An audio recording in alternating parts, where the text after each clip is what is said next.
Good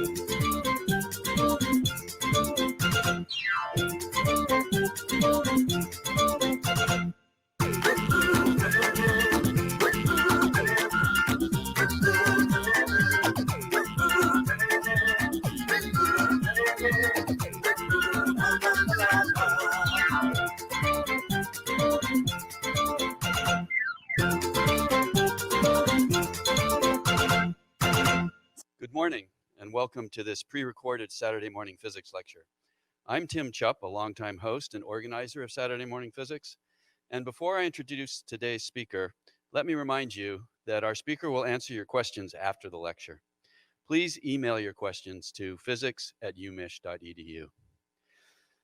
It's my pleasure to introduce today's lecturer, Professor Julie Young, who's a professor of naval architecture and engineering and the recent director of the Marine Hydrodynamics Laboratory at the University of Michigan.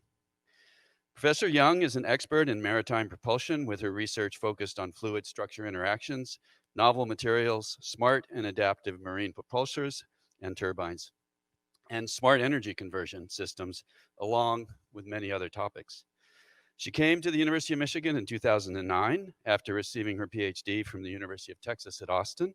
And after spending a number of years as a professor of civil engineering at Princeton, she came to Michigan. In addition to her teaching, research, and leadership here at Michigan, she is incredibly busy consulting government and industry on many aspects of naval engineering, including the Transportation Research Board of the National Academy of Sciences and the Society of Naval Architecture and Marine Engineering. She is the author of over 100 papers and proceedings and highly sought as a speaker, including a number of keynote addresses for international congresses on marine transportation. So it's a great honor to welcome you to Saturday Morning Physics, and we're really looking forward to your lecture, Professor Young, entitled Smart Maritime Propulsion and Energy Harvesting Concepts. Thank you very much for the introduction. Welcome, everybody. Good morning. It's a pleasure to be here. So today's presentation is on smart maritime propulsion and energy harvesting concepts. I hope to get all of you excited about the various opportunities in the maritime space. Much of this work it has been done by my students. And my former student, Casey Hartwood, he's now a professor at University of Iowa.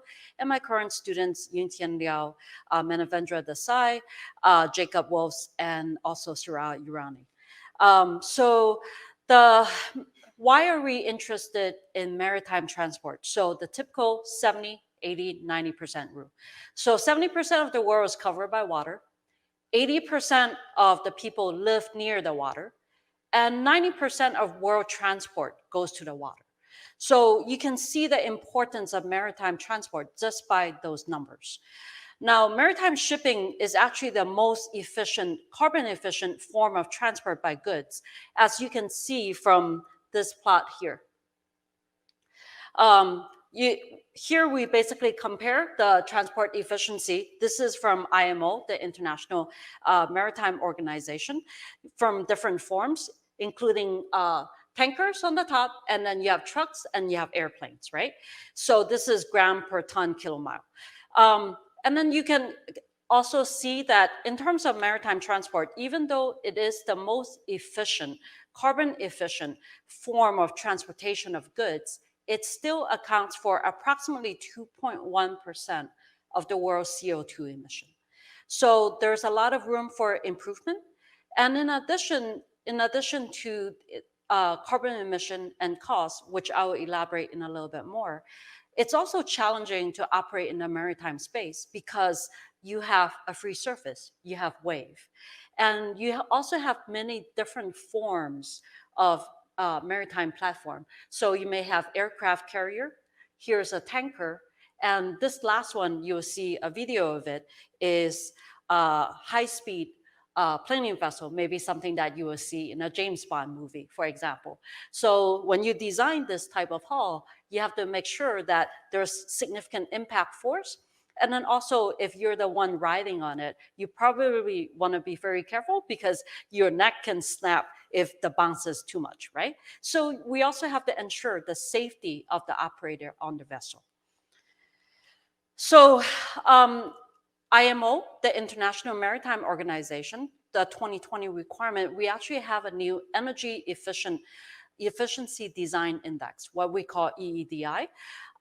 It's basically applicable to ships over 400 tons, new ships, and the requirements to reduce the sulfur and CO2 emission by 30 to 50% by 2022. So this is very important and very new. And there's a lot of challenges in terms of meeting it, but we all want to do that.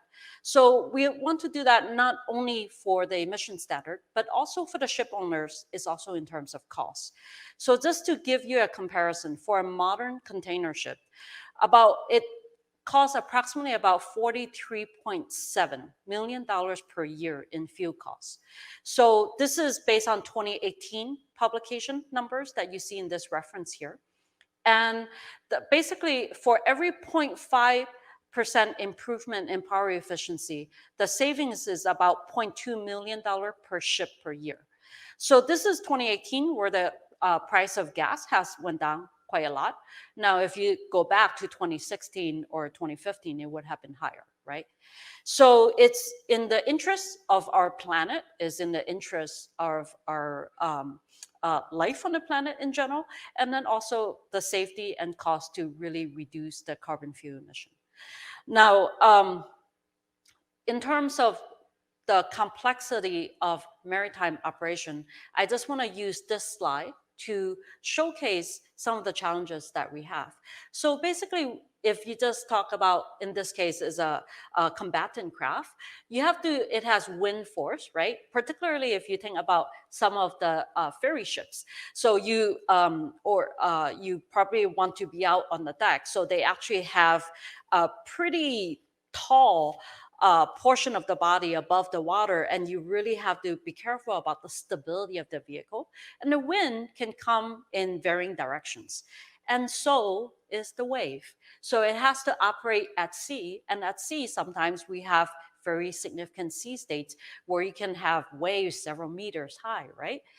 And also the wave can have a lot of different periods. And if you think about the vessel, it has to power itself at sea, is basically everything is within it.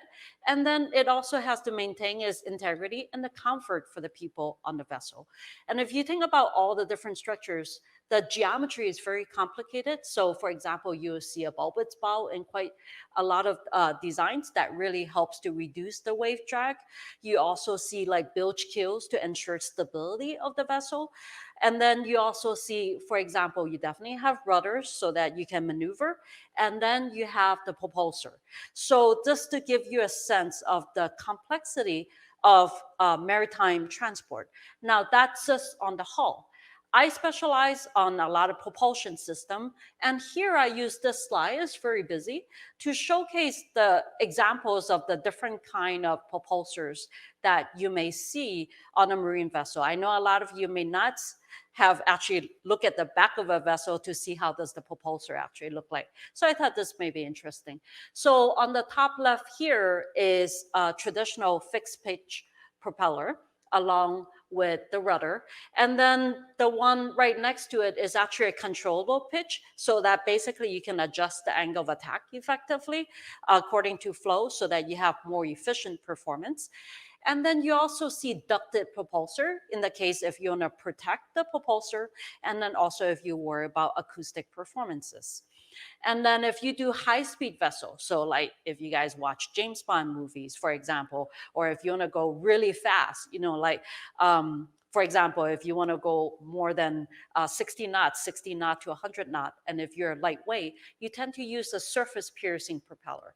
So these type of propeller, basically they operate, majority of it is above the water. So only the water line should be right beneath the hub. And the whole idea is that you reduce the drag on the appendages. That's because drag is proportional to velocity square.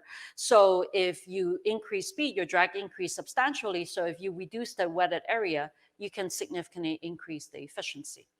You also have quite some interesting devices. Like for example, here, this is actually a tunnel thruster This allows you to maneuver. So you put on forces that allow you to maneuver the vehicle. And this is actually an underwater vehicle. And then you also have counter-rotating propellers to recover the swirl so that you have a 4 to 5% increase in efficiency. And you also have other forms such as water jet or axial jet. And the whole idea is you suck the water in to the entrance here and then spill the water out in the behind. Some of you may have seen this, for example, when you operate a water ski, a lot of them, some of them use water jet. And they tend to be efficient for highly loaded conditions and for higher speed. You may also have some podded configurations. So those allow really good maneuverability. So you can rotate this pod. Some of them can even be rotated 360 degree. And then this one is actually what we call a cycloidal propeller or Voigt-Snyder propeller, and is good for tugs for maneuvering. So you can see quite a lot of options, and you can see that just the geometry itself is quite complicated. So a lot of my work focus on developing smart adaptive marine propulsors, energy saving and energy harvesting devices that can actively or passively change its shape or morphology and material property to based on the flow condition or based on changes in your mission requirement. So the objective is to enhance the efficiency, of course, to increase the range of operation, of improve the agility, and also the safety, right?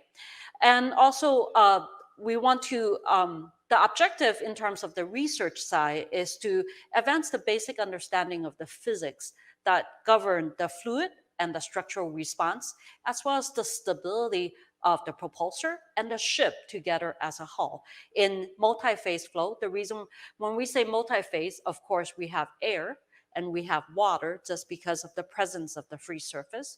But you'll see a little bit that we can also have vapor. So I will show some videos with that. So why do we want things to have, for example, just even simple change in shape? So if you think about a traditional propulsor,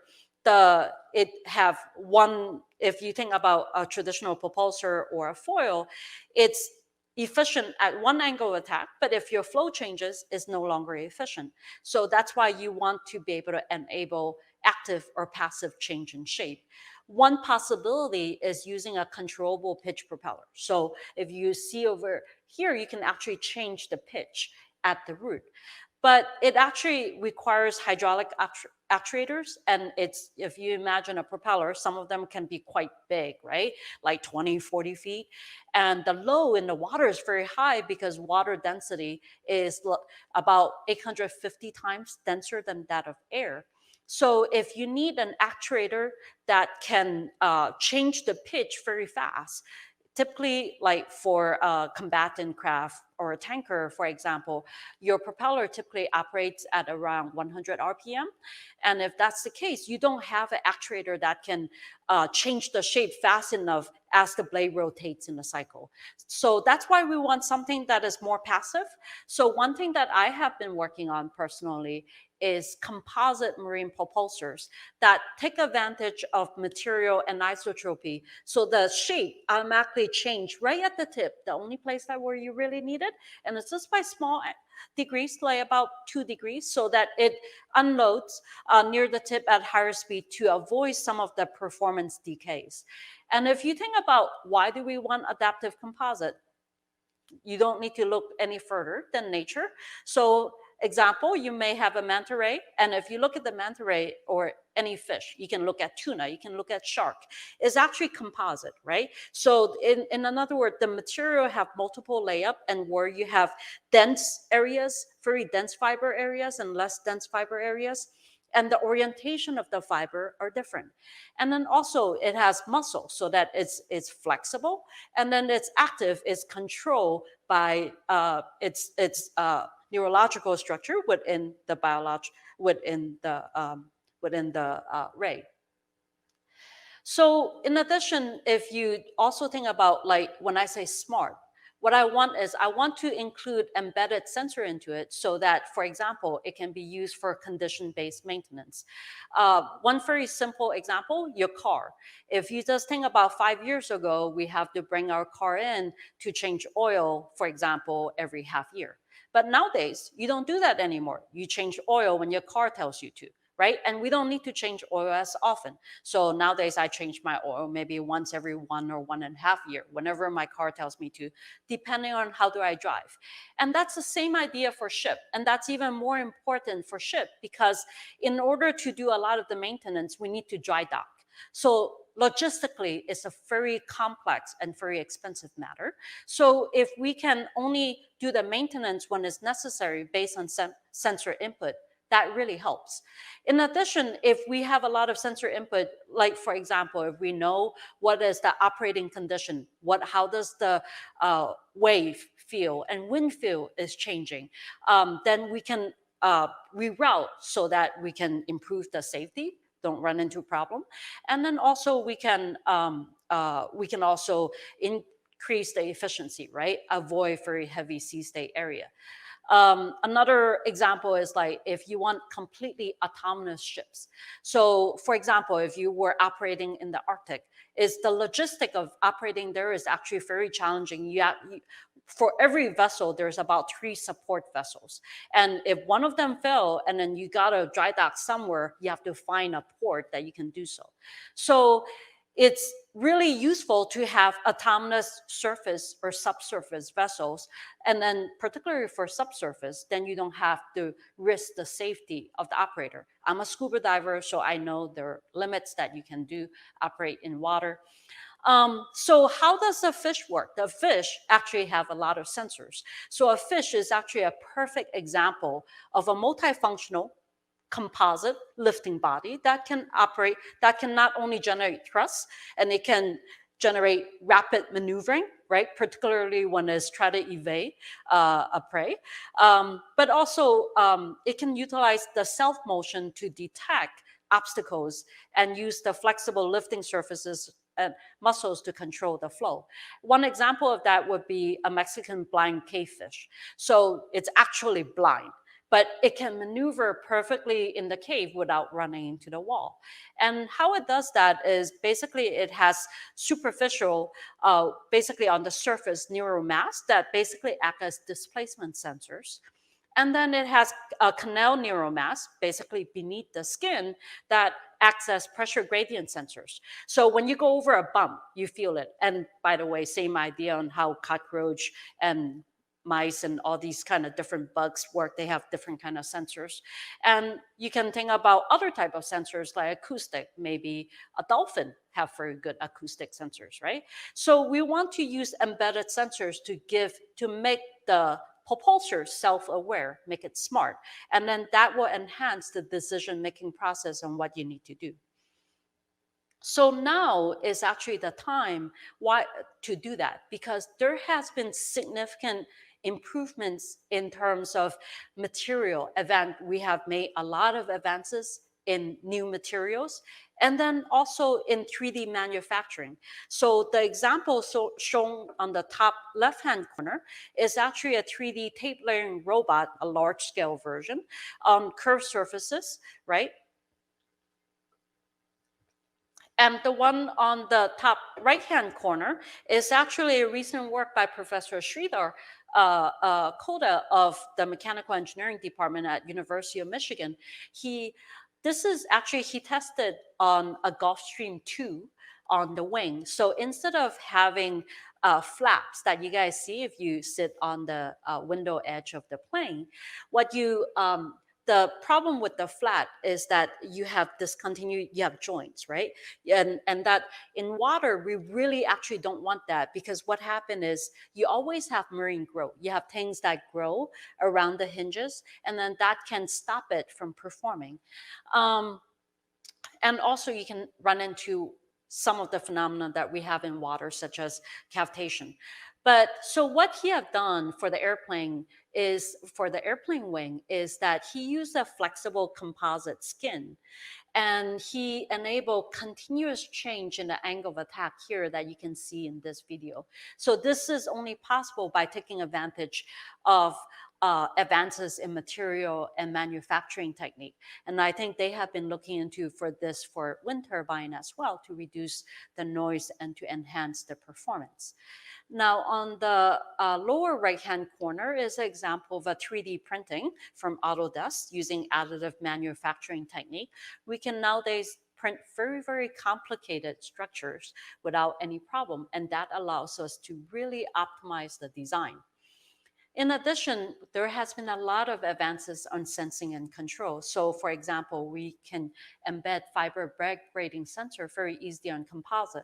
A collaborator of mine in University of New South Wales in Australia, they managed to do 3D tape layering together with printed fiber optic sensors for a composite body, and is completely embedded, and you have excellent control. Another advance in sensing is, for example, this is another work by folks here at University of Michigan, so Giantan Dani, and he have basically developed these really micro mini hydrophones, pressure transducers effectively, which is like have a very small footprint. You can see that this is a penny, and you can see that it's actually smaller, thinner. The footprint is only 1.4 by 1.6 by 0.5 millimeter, very thin, and then very small, and it can have a range up to 50 megapascal.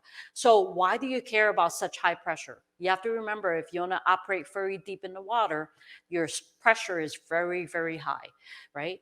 And then it has a high resolution and bandwidth. So if you can imagine, since the footprint of this is so small, if we embed a lot of them on the cell, on the rudder, on the surface of the propeller, on the hull, we can get a lot of information. So basically, we get our displacement and our pressure transducer, so the body can act as a fish, right? So now there has been a lot of, in terms of applications of adaptive blades or foils, is not new. It has been used in aerospace, for example, and in wind energy devices. So for example, helicopter blades, people have talked about using adaptive blades to improve the stability and to reduce the dynamic loads, okay? And then for wind turbine, you can see that this turbine actually looks a little bit different than your traditional turbine. Look at the tip of the blade. Is actually slightly curved. This is the star turbine. So we call this the sweep, and then it's designed basically to, it flex a little bit at the tip, so your angle of attack changes. This is to reduce the fatigue damage on large scale turbines. Similar idea have been proposed for marine current turbines. One of my former students, Michael Motley, he's a professor at University of Washington.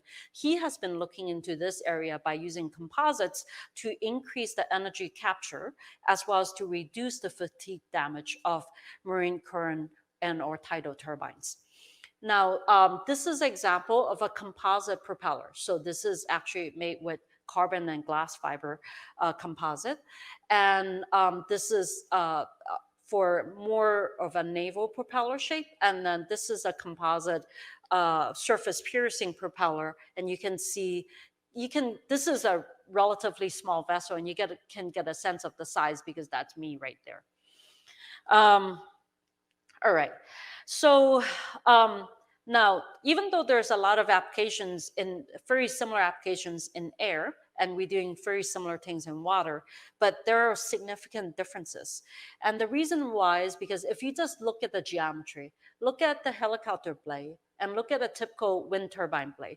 They're very long and linear. And that's because the air density is a lot lower than in water. In water, the water density is a lot heavier. So you know when you try to swim instead of just walking in air, right? It's much harder if you walk in the water. And so since the low is higher, then the stress is also higher. And then if you look at a lot of these structures, is effectively cantilever. So you definitely don't want it to break. And hence in water, the lifting body, if you just look at this propeller, what we call the aspect ratio. So the span to the chord length is a lot smaller. So in water, things tend to be a lot more stubbier. Okay. In addition, there's differences in interior layup. So in air, the weight is really important. So you want to minimize the weight as much as possible. So they tend to have hollow architecture or foam core type of architecture with spars. In water, the loading is so high, we typically have solid interior layup. So the way that you develop and generate and build the composite is different and how you optimize it. In addition, a lot of the time the marine propulsor is in the aft portion of the ship because that's where near your engine. And then also you want to, typically you don't want your ship to be operating bow down, right? You want to slightly bow up. So this is the reason why the propulsor is behind the and the aft portion of the ship, and then the weight of the ship or the boundary layer, the blockage caused by the hull, the flow coming into the propeller is highly non-uniform. And because of that, the geometry of the propeller need to be optimized so that you can really maximize the efficiency. So in addition to the presence of free surface and wave, there are two additional phenomena that are unique in water or any fluid, any liquid in general that makes it complicated, the design and analysis process more complicated. One example is hydrodynamic cavitation. So I think everybody is familiar with boiling, where you boil the water by increasing the temperature to 100 degrees Celsius. So cavitation is also the formation of bubble, but is by reduction in pressure. So you have a phase change from liquid to vapor in here by reducing pressure. And those of you who are familiar with hydrodynamics, the pressure reduces with an increase in speed squared. So the higher the speed, the lower the pressure, and the more likely that you can form cavitation.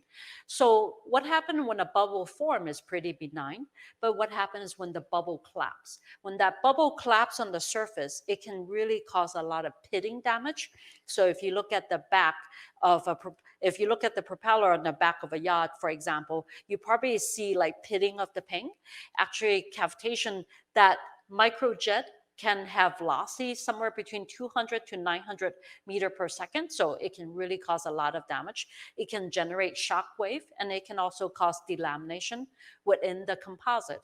So, and the cavitation can come in different forms. So this is bubble cavitation, the sheet cavitation, cloud cavitation, tip vortex cavitation. It can cause a lot of noise. And the problem is, let me show you an example of cavitation.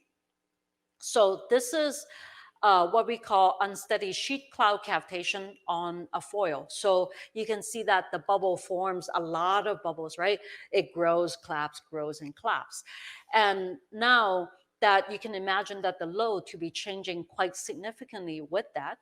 In addition, what I did in this experiment, this is by collaborating with the Australian Maritime College and the Defense Science Technology Group in Australia, where we did this experiment there. And this is by putting a camera on the side. So this is in a flow loop. And then the other thing we did is putting a camera right underneath the flow loop. So here I'm looking at the tip part of the foil from underneath. And this is a composite foil, and listen to what happens.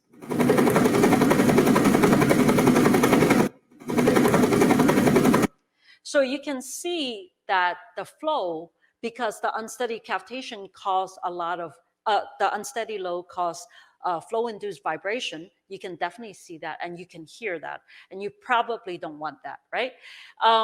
In addition, here's the photograph on the bottom is an example of cavitation pitting damage on the tip of the blade as well as on the root of the blade. So those fixes can be quite expensive. All right, so another phenomena that in addition to cavitation, we can also have ventilation. There, you see that video. So ventilation, instead of a phase change, it involves entrainment of air. And in this case, it draws air from the free surface. And you see basically almost like a tornado type of structure that gets drawn in. That's my voice, and this is done at the lab at University of Iowa. So the propeller is rotating, and you see that water will be sucked down very soon. and the load can drop by 50%. You see this? And then it's high so unsteady that it can actually lead to significant shaft vibration and it can lead to blade damage. Ventilation is also a concern for something like this. This is the one in the front is my former student, and Alexandra. So she actually placed third in the Pan Am Games. Okay, so she's a very, very good sailor. This is on the NACRA. And I go and play this video again. So if you look at where my cursor is, there's two foils underneath, and they're a composite. And the design is actually very smart. How it works is, since the lift is proportional to speed square, the higher the speed, the greater the lift that you're going to get from the foil. And then that will lift your body up until it reaches an equilibrium. So basically it has to balance the weight, right? Now, the foil on the left, you see it emerging. So it's coming out of the water a little bit. But what actually caused the crash is the one on the right. So this foil on the right, what happened is it ventilated. Air got drawn down, like similar to that video before. And all of a sudden, the load dropped by half. And if you have two foil, the one on the right, all of a sudden the load dropped by half. And this can happen in less than a second. You'll flip because of the difference in the load. And the crash can be very severe. I know people who got their fingers cut off because the rope just tear the finger off.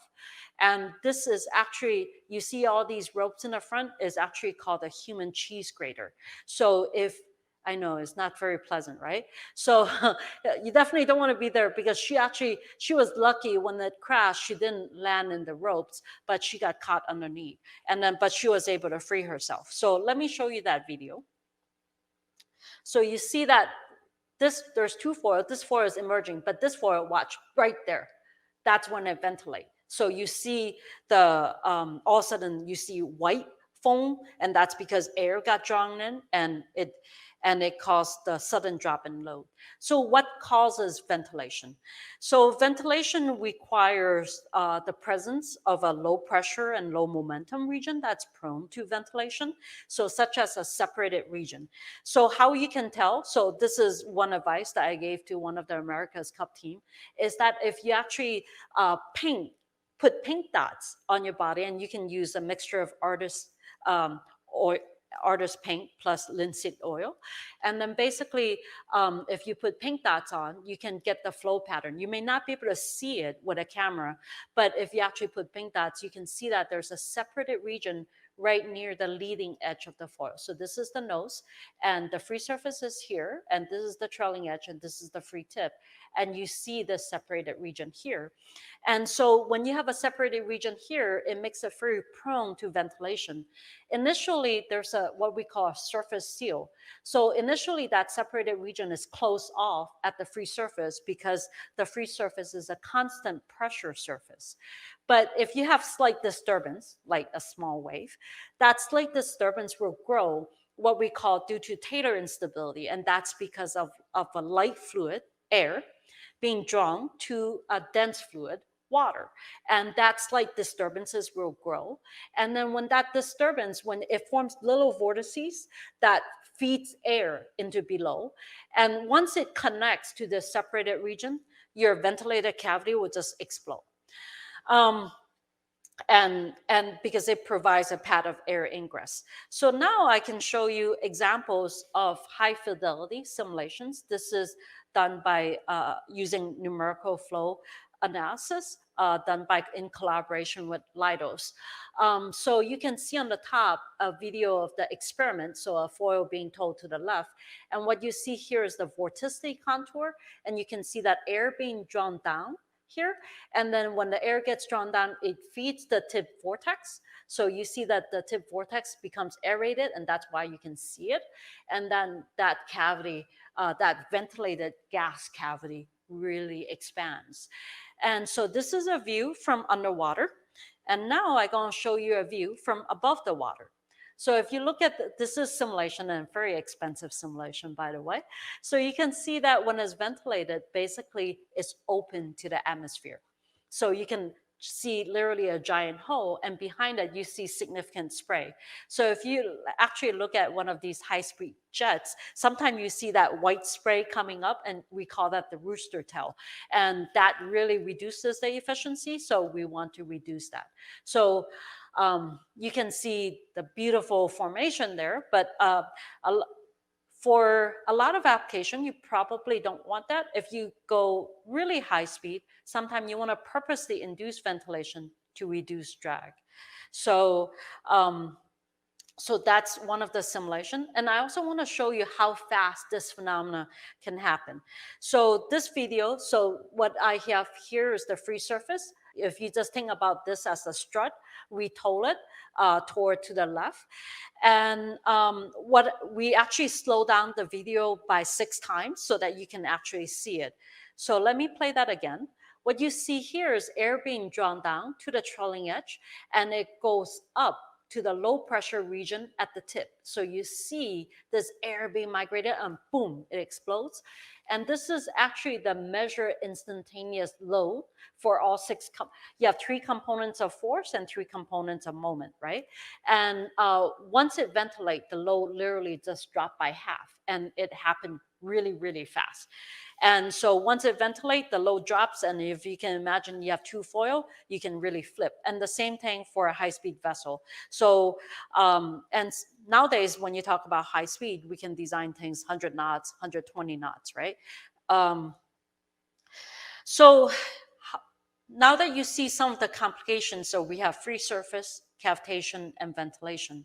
So we have some challenges, but there's also a lot of opportunity. So in order to develop smart ship systems and energy harvesting devices, what we need to look at 4 interconnected research area. One, of course, is on design and optimization. Dynamics and stability is really important for the lifting body itself, as well as for the vessel. Using advanced materials and platforms are also another area. And then nowadays is also using big data and stochastic analysis. So what I want to do next is to show you examples of some of the work that we have ongoing related to these 4 areas. So relate to design and optimization or novel platform in general. I have been asked to design amphibious vehicle. So this is a vehicle that can go from the deep water all the way up onto the sand, right? That's why and including go across the surf zone where the wave is collapsing. So if you look at the geometry of this vehicle, it's actually quite unique. It's symmetric forward and aft. And the design is so that if the wave crash on it, it can flip over and it can still work. And the other thing that is novel about it is the propulsor. So typically, if you look at typically when you look at ships, it can go forward, and then to slow it down, you rotate the propeller in reverse. So it doesn't slow down that fast. So you cannot go forward and go straight backward. But with this type of propeller, we can. This is called cycloidal propeller. So you see it's a cross-flow propeller. So this is the blades over here. And this is one example of what is in here. Okay, so basically the whole idea, if you look at a cross section, so let's say these are your 4 blades.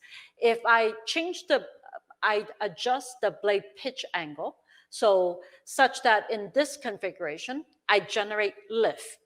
That's my red arrow vector. And if I change the pitch to this configuration, I generate thrust. So basically what this allows me to do, the cycloidal propellers, allows me to do 360-degree vectoring of the thrust. And now if I have that for each propeller, and I have 4, so for example, if I adjust the pitch such that I give more thrust to the right 2 propeller versus the left 2, I'll end up a yawing motion, I'll turn, right? And on another example is that if I give more lift to 2 of the propeller compared to my left 2 propeller compared to my right 2 propeller, I'll end up with a roll. So I can get completely 360, I can get my 6 degree of motion completely uncoupled. So I can have a vessel that can go straight forward, straight back, straight up, and straight down.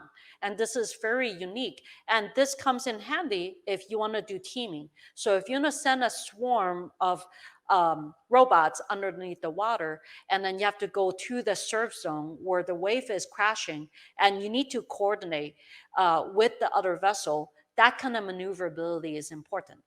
And so this is what you see here is this concept have been used in air. So this is in collaboration with Professor Mobile from Texas A&M University, and he did this in air. You can see the little site. This is on a micro air vehicle, and the smallest one can actually fit into your palm, right? So we try to apply the same concept in water, but it's harder in water because if you look at air, you don't have a body, right? Really. But in water, you have this whole body, and the couple motion makes it complicated. So what you see here in this video is a video of a preliminary test of the amphibious vehicle in our towing tank here in the Marine Hydrodynamics Lab at the University of Michigan. So in addition to doing new design, we also need to analyze the motion. And this is how we can take advantage of numerical simulations using computational fluid dynamics. So here's an example of a simulation by my student Jacob using STAR CCM. And you can see this is a container ship actually.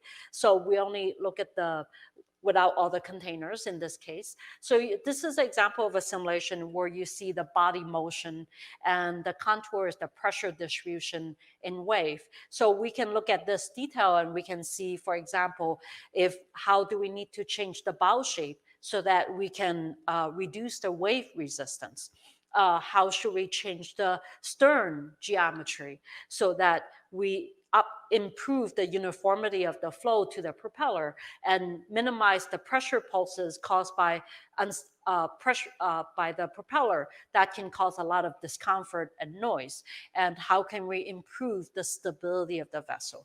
So this is how we can take advantage of the state of the art in terms of numerical simulation to study the detailed physics. In addition, we can also do multidisciplinary design and optimization. So in the past, you see people that, the people who design the ship, they don't design the propeller, and the people who design the propeller, they don't design the control system. So now you can couple them together. In addition, people who do hydrodynamics, they didn't do the structures. But now, if you really want to do smart marine structures or aerospace structures, you need to consider the discipline altogether. So here's an example. So this is a collaboration with Professor Kim Martins in aerospace engineering at University of Michigan. So he developed an aerostructural optimization tool for airplanes. So basically you can optimize the fiber layup, for example, the material composition of the wing, as well as the geometry of the wing. And he's using what we call Euler fluid solver coupled with a finite element method with a lot of design variable. And it's actually pretty fast, 36 hours on 435 processor, not too bad. And they were able to reduce the fuel consumption by 11.2%. So we apply the same tool in water. And we start with something more simple because this is new. So we did it for a foil. So on the right side is basically all the orange points that you see is there points to control the geometry. And then we optimize the geometry to maximize the efficiency, in other words, minimize drag for a given lift, and to avoid cavitation, and to control the deformation and make sure that you ensure structural integrity or safety so that minimize the stresses. So, and it took 51 hours on 192 processor. And we actually did the first experimental validation of the code. What you see here is the efficiency, basically the lift to drag ratio of the baseline. The baseline is the blue, or the blue result or the baseline. And that's it's a taper hydrofoil. It's a little bit hard to see, sorry about that. It's the one on the top here, photograph. And then the optimized design is the one shown in red and is shown on bottom. So the plan form is exactly the same. The only difference between the top and bottom design is the cross-sectional geometry. What is actually surprising is that the optimized geometry is actually thicker. Usually when you have a thicker body, you have more drag, but we actually get the opposite. If you look at it, the red curve are higher than the blue curve everywhere. So the optimized design is more efficient than the baseline at every single lift condition. So this may be if you have a rudder, so you have to go positive and negative angle of attack, and that's why a large range of lift coefficient. And the other nice thing that we demonstrated is how good the simulations are. So the experimental data are in symbols, and the numerical predictions are in lines. So you see that the blue symbols match with the blue line, and the red symbol match with the red line. So what we have shown here is that across a large range of loading condition, we achieve a 29% increase in overall efficiency, while the maximum increase in efficiency was 32%. Do you remember what I said earlier at the beginning of the lecture? So when I said every 0.5% increase in efficiency is $0.2 million per ship per year, right? So this can be very significant. And just to let you know, the baseline geometry was already quite efficient to begin with. So not only that we were able to increase the efficiency dramatically, we were also able to avoid cavitation. So if you look at the photograph on the top, that foil had significant amount of cavitation versus the one on the bottom had no cavitation. In addition, it's able to sustain 3 times the amount of load compared to the baseline. And because it's thicker, but it's thicker is fine, we optimize the geometry. So this is how you can take advantage of the state-of-the-art computational fluid and structural dynamic analysis and optimization technique. Another thing that we work on is junction details. So you probably can't think of any body that doesn't have a junction. So if you say the wing, the control surface, they are connected to the body, so you always have junction. And before, like if it relies on, when you use metal, it relies on welding, right? So people don't, you use a weld, so that smooths out the geometry in that portion, but you don't have good control of it. And it's probably not optimal for the fluid because you can form vortices there in separation, or for the structure because it forms stress concentration. So what we can do now is we can actually optimize the junction design. So, and what we wanted to do is minimize the separation. So this is a T-foil, maybe something that you see underneath an electric surfboard, or maybe something that you see that they use to lift up the hull for a high-speed hull form. And so you can see that there's a flow separation, reverse flow, in the aft part of the foil strut system. So this is the strut and here's the foil. And the orange section are flow separation areas. So we were able to optimize the design with complex to completely avoid the flow separation. And nowadays with advanced 3D printing, we can get any geometry that we want. So we can make highly optimized geometry cost effectively. All right. So this is with conventional material. Now we can also use advanced material. So for example, carbon and glass fiber composites.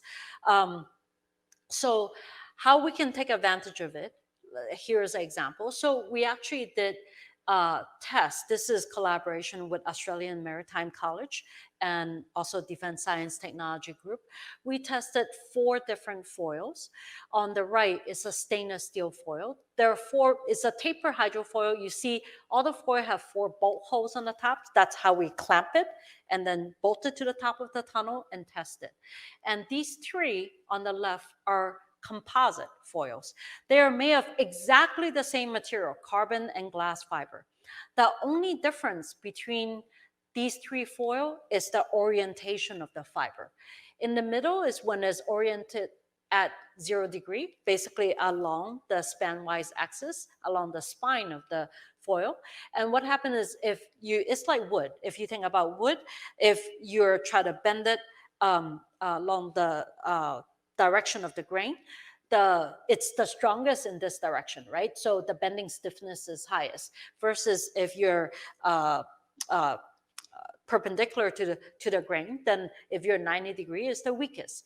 But in addition, composite, if I lay the fibers at an angle from the spine direction, that introduce a bend twist coupling. And what happened is it will bend due to lift, right? But the bend twist coupling, if I lay the fibers 30 degree toward the leading edge, so this is looking at the free tip of the hydrofoil. And so you look, it's cantilever from the top in the back there. The red is the initial shape, and the green is the deformed shape. So flow goes from right to left, and you see the foil bending toward the suction side. You would expect that, that's fine. But what happened is also, if you look at, this is the nose and this is the tail, and you see that it led to a nose down twist because of the bend twist coupling of the anisotropic composite. And so that actually reduced the loading a little bit, and you can see the tip bending and tip twisting deformation. Versus on the right is exactly the same foil, exactly the same flow condition, but by changing the material fiber orientation, you can see that it bended a lot more, right? So now I have about 33 millimeter bending instead of 14 millimeters of bending. And it twisted up. So you see that nose is up now. So it has a 5-degree twist. And so the behavior of it is completely different. And this is completely passive. So to show you how does it look like on the bottom here is the pressure distribution as well as the flow streamlines on a stainless steel foil.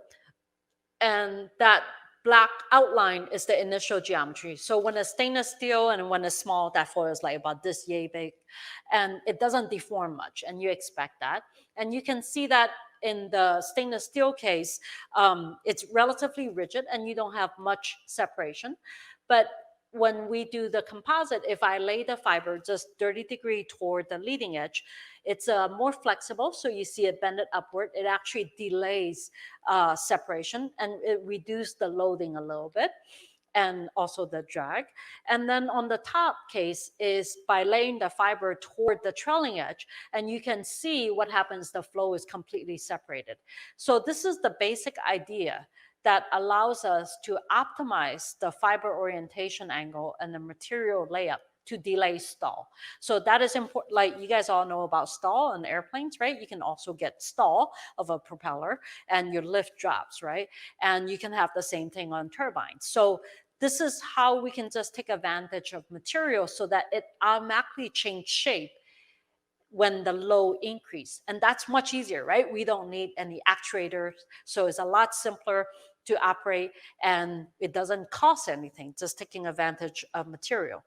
And we can also use this to control cavitation in the video that I'm going to show here. So these are two foils with exactly the same geometry, and the material composition is also the same between the left foil and the right foil. Is glass and carbon fiber. The flow condition is exactly the same. The only difference between these two foil is the one on the left, the fibers are laid 30 degrees toward the leading edge, and the one on the right, the fibers are laid 30 degrees toward the trailing edge.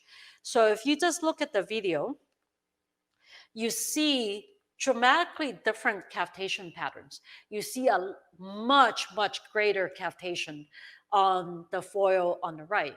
Now I go, so you can already imagine the loading on these two foils are very different, and the flow induced fluctuations and vibration are very different. So in addition, I want you to hear it. So again, what we did is put the camera underneath the water tunnel so that this is looking at the free tip of the left foil, and the right is looking at the free tip of the right foil. So it's going to be very noisy, and I want you to hear the difference in sound caused by flow-induced vibration on two foils with exactly the same geometry, exactly the same materials, tested in the same tunnel with the same condition. The only difference is by changing the orientation of the material fibers.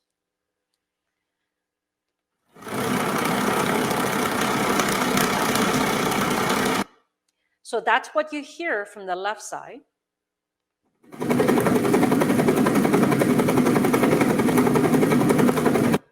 And that's what you hear from the right side. So you can hear that pitch difference, right? It's very, very dramatic.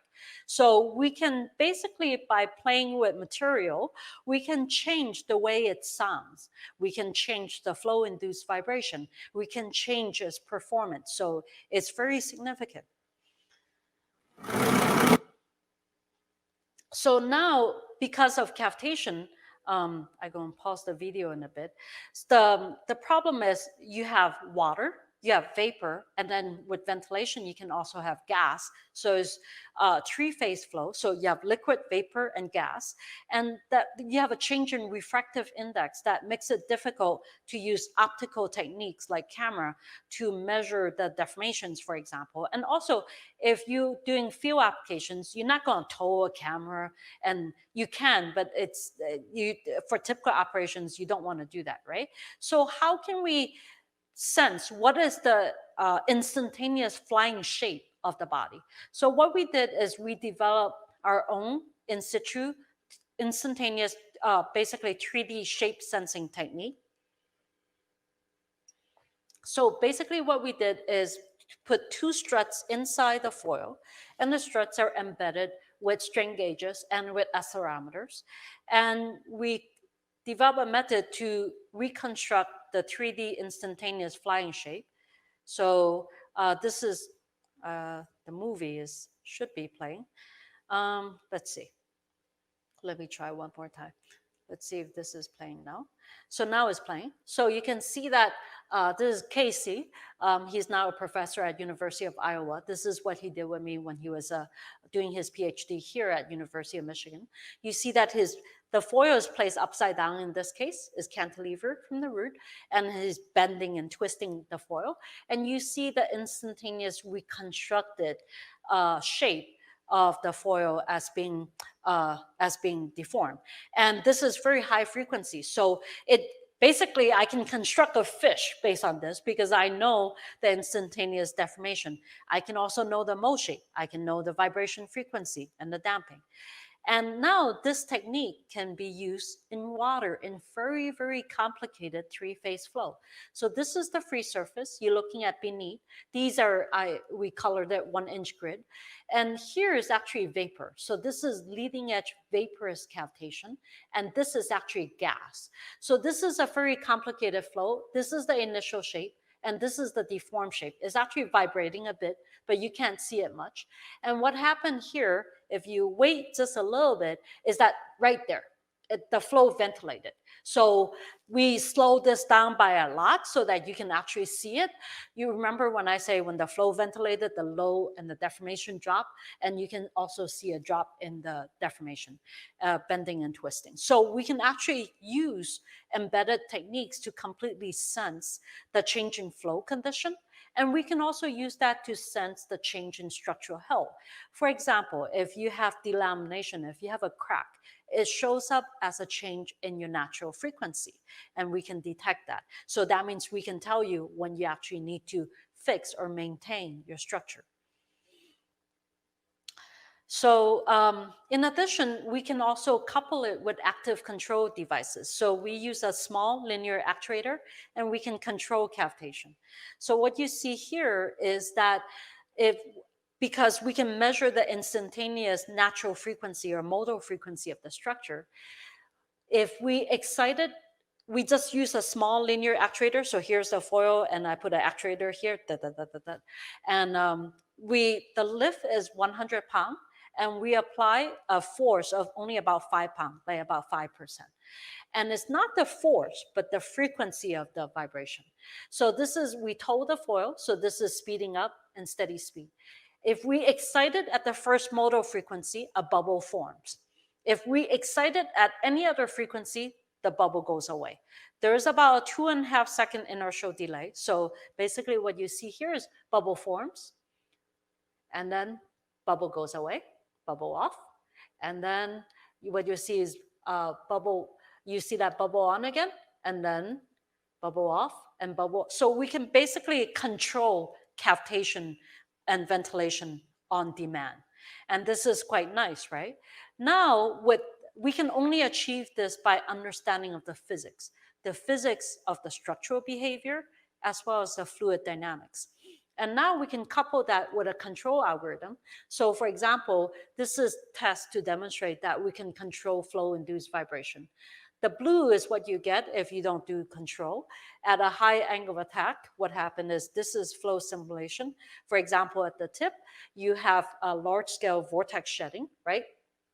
And if you look at on the top, the foil is still dancing. So the red is the a common reference line so that you can compare it. Versus if we put on a controller, a saturator controller, if you look at that again, the foil is not dancing anymore. After a while, it holds steady, and that's why you get the red curve instead of the blue curve. So why is this important for you? So if you're riding on a vessel, you probably don't want it to be boom, boom, boom, boom, boom, boom. It will not be comfortable, particularly if you're enjoying a nice dinner, right? So this is what we can do by using smart materials, sensing, and control. So now moving toward where we're going, we want to couple this with data-driven system. So what we want is to develop a physics-guided AI model for ship system. So why physics-guided? So you guys probably hear a lot of data-driven model. Everybody talks about these nowadays, and people even talk about investing it. The most of the models that you see out there are black box model. So they are not using equations. They rely entirely on data. Now, the problem is when you get something that is very complicated, like what we have, the black box model may not be adequate because those are very specialized regimes and you may not have trained your data set for it. Another problem with black box model is it works for one ship, you don't know if it works for another ship, right? And so and that makes it very difficult to certify. So what we want to do is use physics-based model and more like a gray box model technique, because traditionally by simulating the behavior of these hydrodynamic or structure dynamic bodies, we use first order principles, Newton's law, for example, right? F equals to ma. But when we do a lot of the dynamics, there are actually coefficients that we require. For example, what is the damping coefficient? We don't really know that. So that is so-called white box model based on first principles, or those of you who are familiar, like Navier-Stokes equation, unsteady Rand space equation, you need a turbulence model. So what we can do is combine the advantage of white box and black box methods. So let's say we know the form of the equation based on the physics. Now we can use the data to determine the unknown coefficients, and that's how we can develop a physics-guided AI model system for ships.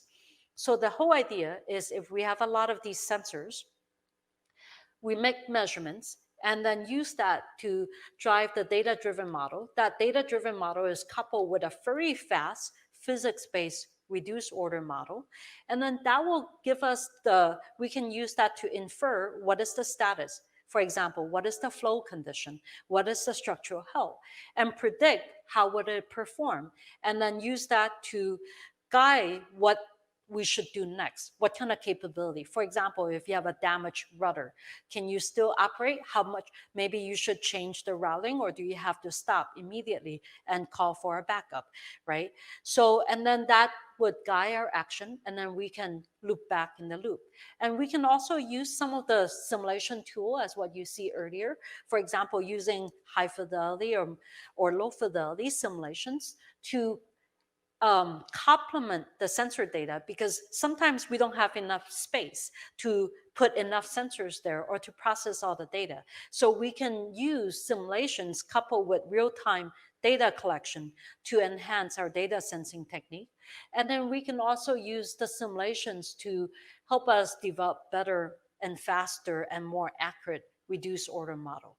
So the whole idea about this is to enhance the efficiency, and then to capture the nonlinear dynamics and critical instability. For example, if your vessel is about to capsize, you probably want to know before that so that you can take appropriate action, right? I'll show an example of that. And then also to improve the understanding of the physics, because a lot of the time when it's operating at sea, you see how complicated it can be. So we want to know what is actually going on that caused that failure. And then improve the design. That will also give us insights on how we can improve the design, and also tell us maybe what physics we're missing in the simulation tool and how we can improve the simulation tools and our understanding of the physics. And another important thing, particularly for the industry, is that it's explainable, is certifiable, and is scalable. So that means you can explain to the admiral or to your boss what actually caused the problem, how you can fix the problem, or if the same problem should be expected on a sister vessel, all right? So to show you one example of that, we can do, so like for example, this is testing container ship at Osaka University. And you see that wave is hitting the vessel. And what happened is, as the wave amplitude is not that significant, but you can see the rolling motion of the vessel getting larger. I'm afraid that one of your playmates. This is actually a parametric roll. Yes. The right case you already saw, and that was ventilation of that propeller. So all of these are actually nonlinear physics. You can model this as a couple nonlinear oscillator. And the equation can be as simple as what I show on the top. You have a structural mass term. You have a structural damping term, CS, and a structural stiffness term, KS. But you also have fluid terms, because you have to move the fluid around you. And the challenge with the fluid mass is directionally dependent. So that's the reason why if you have a kickboard, it's a lot easier to swim if the kickboard is in the parallel direction than in the tombstone or perpendicular direction, right? So the fluid mass also change if it's cavitating or if it's ventilated or if it's above the free surface, because the amount of liquid you're moving around with you is different. The damping, of course, also changed, the fluid damping, and the fluid disturbing force also changed. And then you can have wave excitation force on the right-hand side. But we can just model it, for example, as a 1 degree of freedom oscillation system. But we have very complex physics, like what you see here. We also have significant hysteresis effects, such as in the case of ventilation. And the dynamics can be varying. Your natural frequency is changing with flow conditions. And also we can run into chaos. So, but the beauty about having a physics-guided AI model for ship system is, for example, we will be able to tell if you have emergence of your propeller or your rudder. That's important, right? Because particularly for the propeller, if it comes completely out of the water, you lose thrust and then it will end up free spinning and it can damage your engine. If your rudder is out of the water, you will lose the ability to maneuver, right? Also, if you have, like, for example, shaft failure, if you have a crack on your shaft, you want to know because you want to stop operation immediately, right? And so we can detect that by a change in natural frequency. So if we know if we have sensor just to, for example, we can put string or accelerometers, we can determine that. And that's one of the projects that we have ongoing. Or if you have damaged blades, like bent blades, or you have too much marine growth on it, we want to be able to determine that. Or if you have excessive flow-induced vibrations, such as this video is very loud, so it's actually a surface-piercing propeller. It's hard to see. You're looking at the stern side of the vessel, and you have two propellers here. These are racing propellers.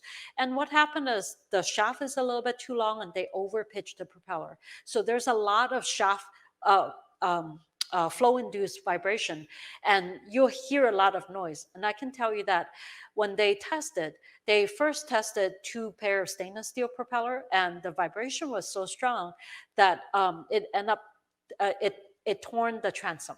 So the damage was very severe. And then they tested composite propeller, and the problem is the blade flew off, right? So these are very dramatic failure, but the video is before that happened. So you only hear it, you don't see the blade flying off. Personally, I don't want to be on the vessel when the blade flies off.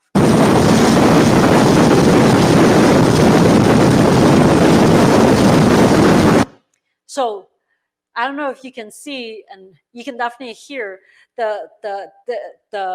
you can actually see the vibration, the shafting a little bit. So it's definitely not comfortable to be on that vessel. So we want to know before that condition, before that will happen, so that we can take appropriate action. So that's example application. And now I want to show you one of the recent work by Shira, one of the student of mine. And he did parametric row prediction and forecast of a ship. So in head or in following seas, the water plane area, basically the area where the water surface intersects the hull, that changes quite drastically, and that changed the hydrodynamic restoring force on your vessel. If the encounter frequency of the wave is twice the row natural frequency, parametric row develop. Basically, you end up rolling so much that you end up capsizing. You can actually model this phenomenon with a very simple, well, relatively simple, Matthew-Duffing's equation that is shown here. And I will show you in a little bit. And then if we have sensors, we can predict that, and we can take appropriate action, which I'll show in the next case. So I want to show you that this is a real scenario. So what you see here is parametric rolling of a ship. This is actually from an article where you have in 8 knots head seas with a wave period near 15 seconds. The APL China had exactly the parametric roll condition, and not a happy scenario with all the containers, right? Here is a video of parametric row. You can imagine that you probably don't want to be on that ship at that time. It will not be very fun, okay? All right, so we want to be able to predict that. So basically what you see here, the black or grayish line are the actual instantaneous data. And then our prediction, we want to determine what are the unknown system parameters. And once we determine that, we can predict it, and that's in that red line. So we already filter out the noise. And then we can use that to forecast what is about to happen. So we can basically predict parametric row before 3 cycles. Typically, it takes 3 cycles before parametric row gets really bad so that you can have time to act. So basically, we were able to do that. We are actually looking at ways to even improve that even further so that you can take appropriate actions by controlling, for example, the stabilizing fins, for example. So the basic idea, what we want to do is we want to apply physics to enhance our safety and keep our oceans blue. And that's why I do a lot of work on smart marine ship systems and energy harvesting devices. So all the concepts that I cover here can also be applied to marine energy harvesting devices like marine current turbines or energy saving devices, for example. So I'll end the lecture here, and I just want to acknowledge the support from Office of Naval Research. And this is in collaboration, of course, with my former student. He's now at University of Iowa. And a lot of the videos that you see there, I have videos taken at Australian Maritime College and in collaboration with the Defense Science Technology Group in Australia. I have also taken measurements, videos from INSEAD, the Marine Research Institute at Rome, Italy, and then also from Netherlands, from Marin. So thank you for your attention.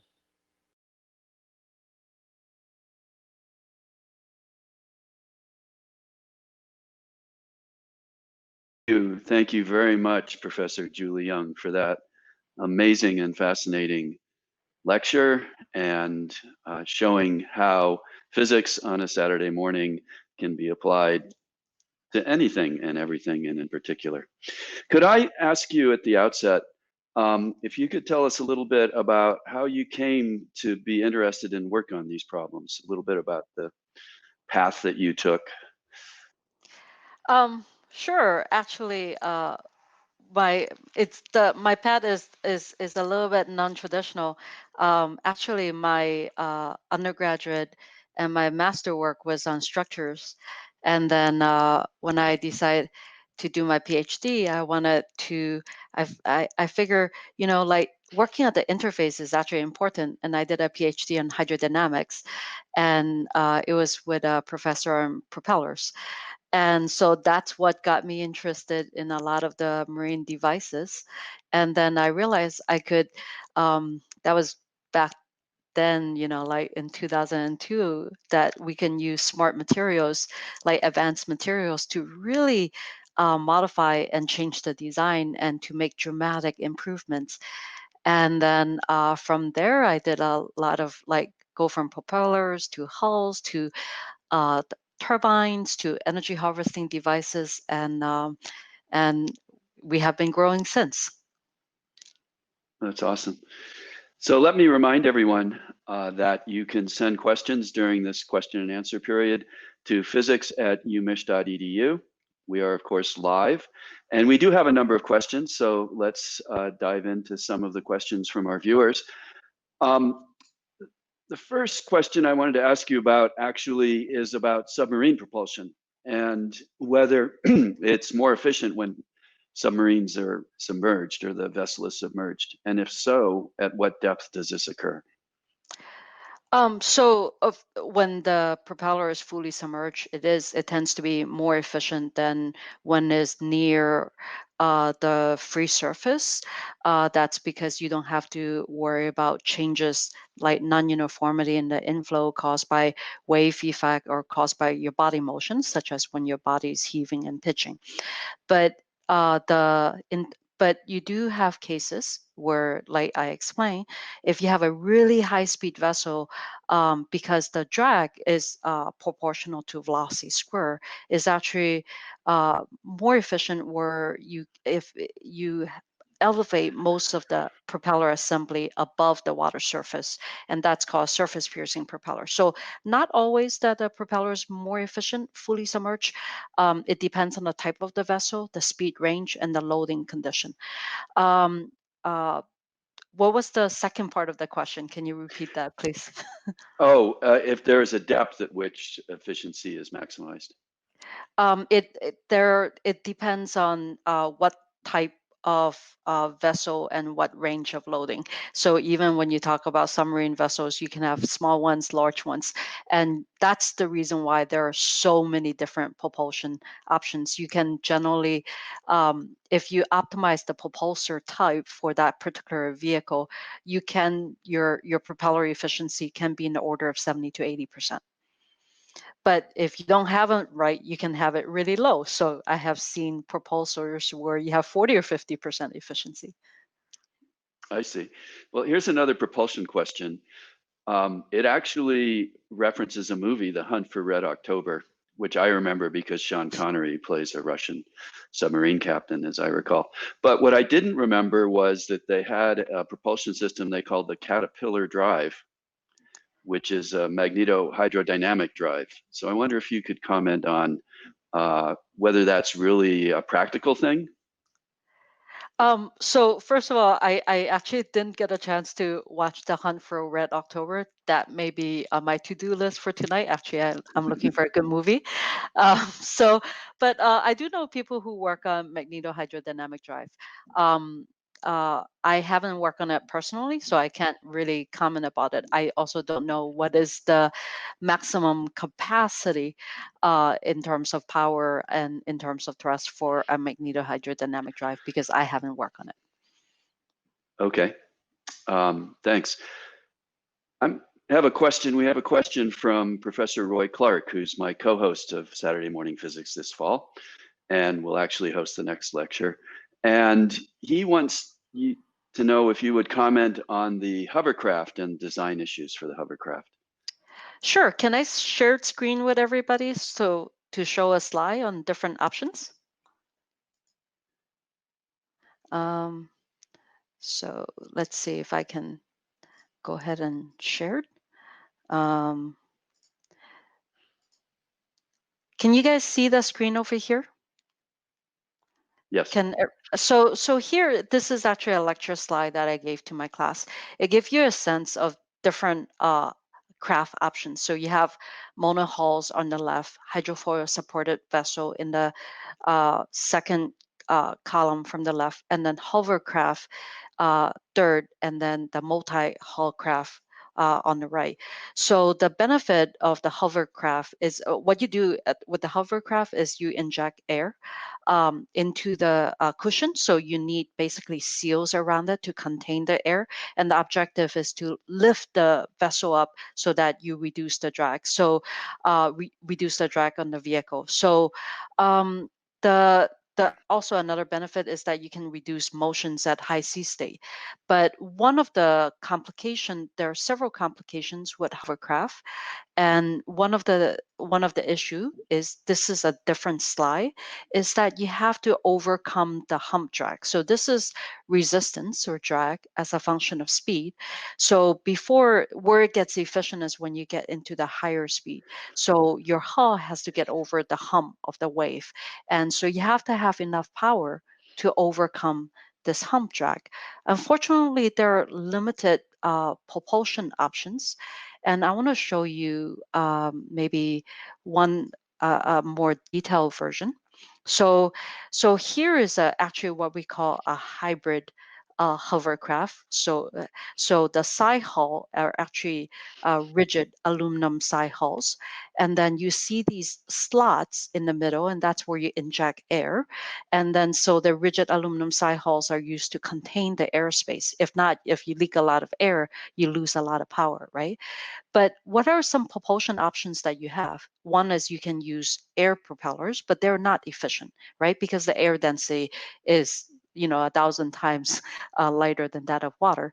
Now, another option is you can use water jets. So this is what you see here. So you see water being sucked in from the entry, the elliptical entry at the bottom, and then eject out to that nozzle on the exit.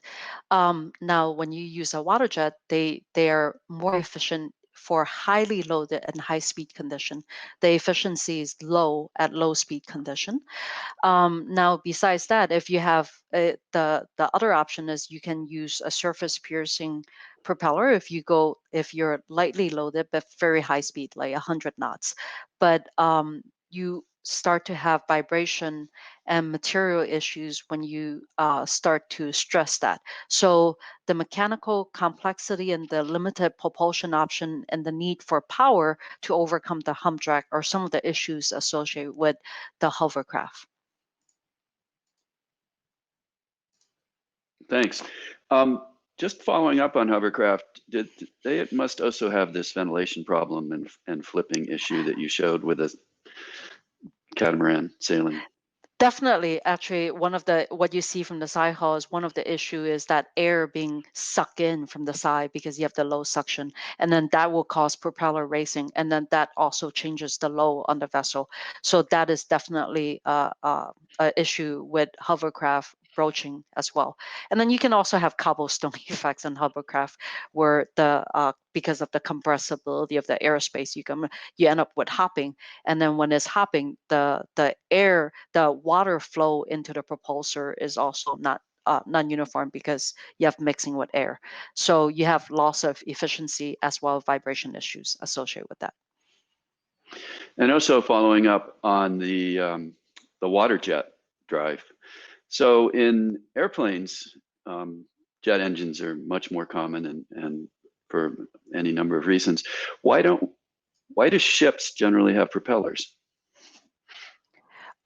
We do have water jets as well, right? So this is I think I'm not sharing screen with you. So in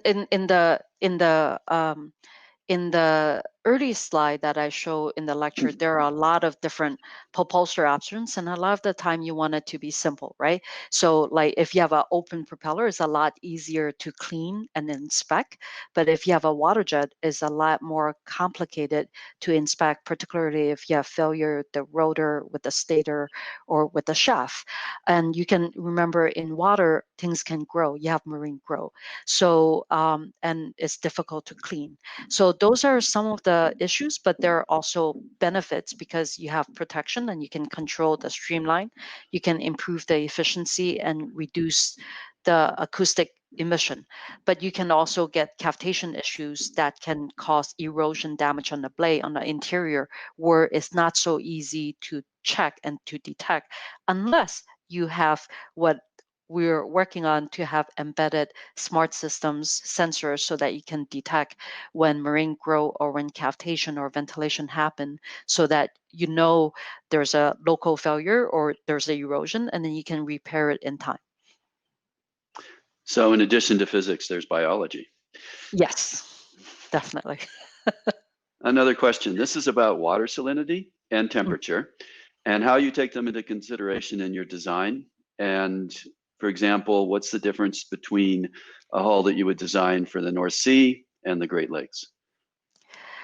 So the difference in salinity and temperature, so we when we do design, for example, we can always express everything in terms of non-dimensional parameters, and so this would affect what we so-called the Reynolds number a little bit, but it doesn't. Where it really, we can definitely where salinity and temperature really actually comes into play is in terms of like the different types of marine growth that you can have in it. It really affects the biology, right? Freshwater versus seawater, if you're in Hawaii versus you in the Persian Gulf, for example, it's quite different. And also the type of coating materials that you need in order to protect the hull, and it's or to protect the hull, the propulsor, the rudder, etc. And the other big difference between the if you say the Great Lakes versus if you're in the North Seas is actually the wave characteristics, the wave period, and then also the wave amplitude, and that also varies between the year.